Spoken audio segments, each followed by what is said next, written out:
İlham Əliyevə müraciət edirəm. Yeter artık mandatı seçki komisyalarından almak.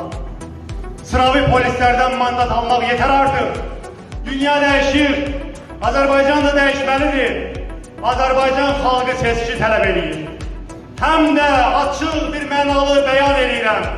Elbette ki İlham Əliyev tam azad, tam ədalətli seçki keçirməz.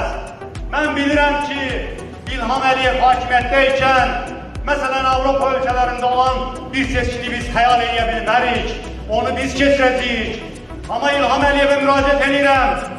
Hiç olmasa kardeş Türkiye'deki seçkilerden birini geçir.